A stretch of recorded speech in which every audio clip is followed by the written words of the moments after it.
whispers beneath the lantern sky. The little coastal town of Alvarez was always quiet in the evenings.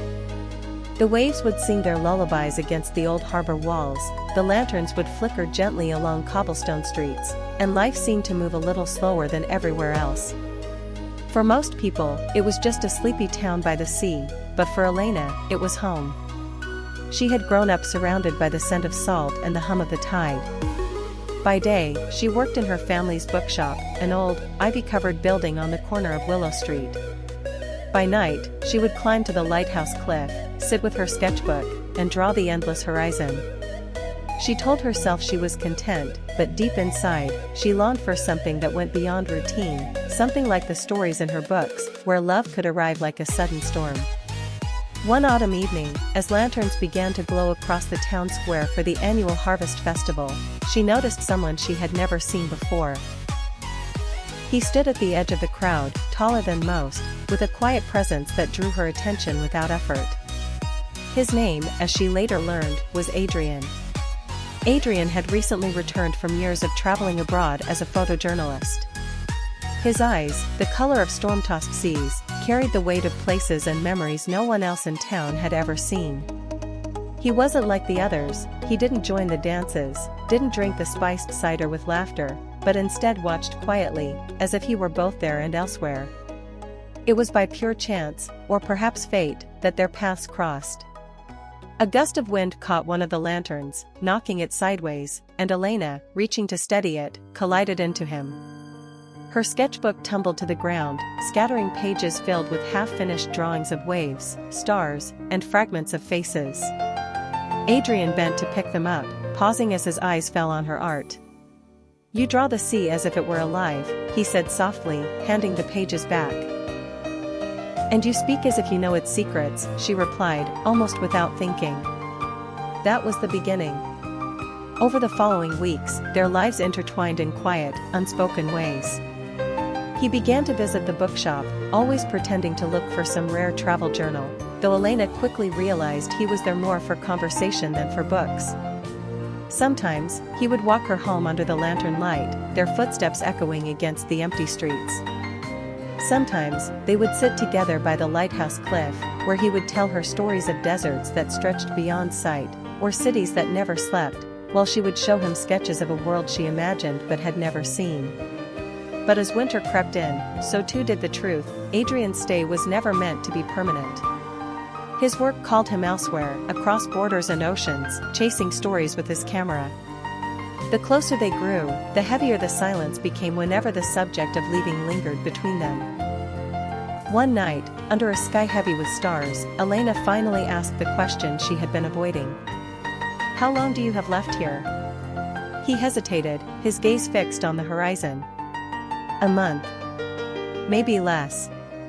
The words cut deeper than she expected. She turned her eyes away, pretending to watch the waves, though her heart ached with a sudden fear of losing something she had only just found. Adrian reached for her hand then, his touch warm against the cold night. "Elena, you make me feel like I've finally come home. And I don't know if I'm strong enough to walk away from that."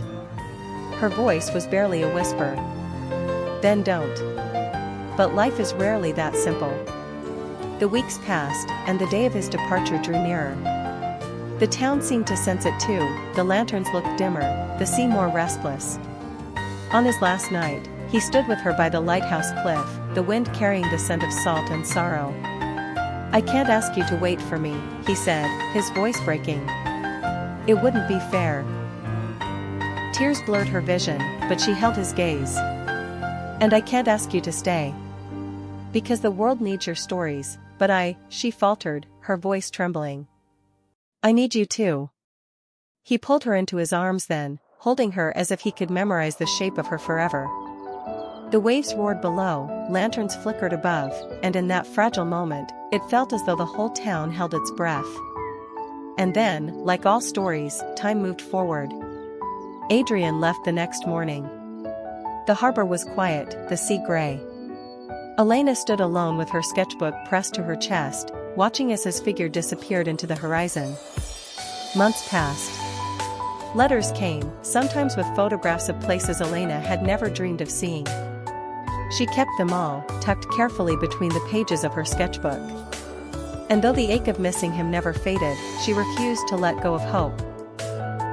Then, one spring morning, as the town prepared for another festival, she looked up from the bookshop counter and froze. There he was, standing in the doorway, carrying nothing but his camera and the same storm-colored eyes that had first captured her heart. "Elena," he whispered, breathless, as though he had run across the world just to reach her. She dropped the book in her hands and ran to him, no hesitation, no fear, only love. The lanterns outside flickered back to life, as if the town itself was welcoming him home. And in that moment, beneath the lantern sky, they knew, some loves aren't meant to be fleeting. Some are written into the tides, inevitable as the sea itself. The promise under the old oak tree. The first time Daniel saw Clara, it was late spring. The campus lawn was filled with students sprawled on the grass, books open, laughter echoing in the air. Clara sat beneath the enormous oak tree that had stood there for decades, her hair catching the sunlight like threads of gold. She wasn't reading, though, she was sketching in a worn notebook, completely lost in her world.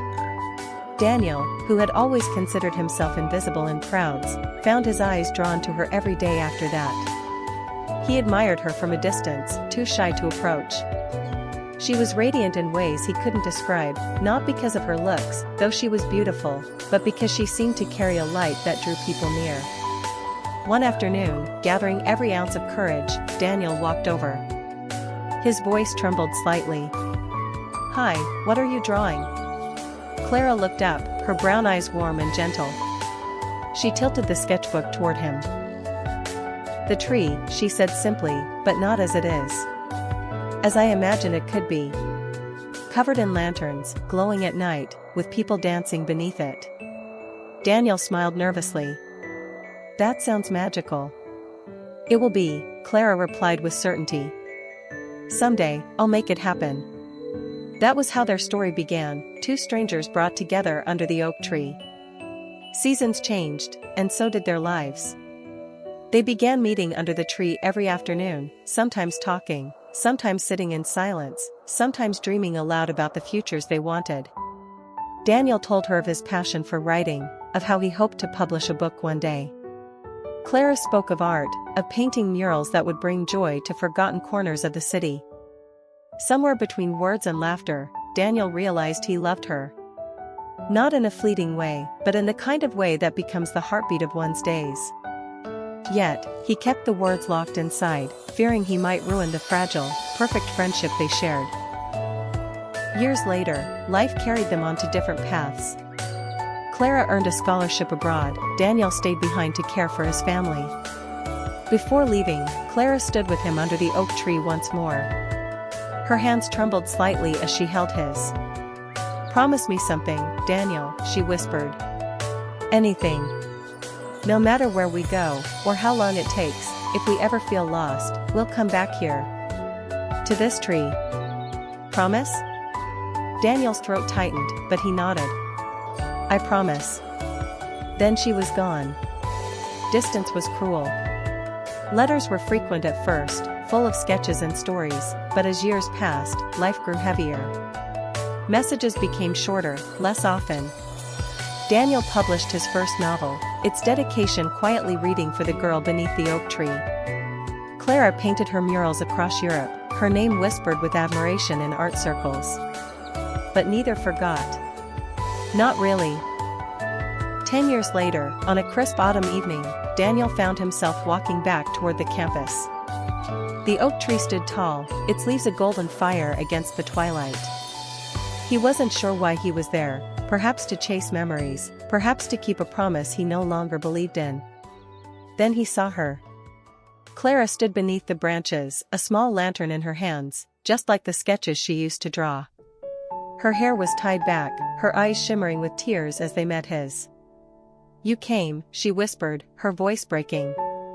"You kept the lantern," Daniel said softly. And just like that, the years fell away. They embraced under the tree, their hearts beating in rhythm with promises unspoken yet always remembered. That night, lanterns lit up the oak tree for the first time. Clara had made her vision real, stringing soft lights that danced like stars. Music drifted from a nearby speaker, and as Daniel held her close, he realized he no longer needed to hide his words. "I've loved you all this time," he murmured. Clara smiled through her tears. "So have I."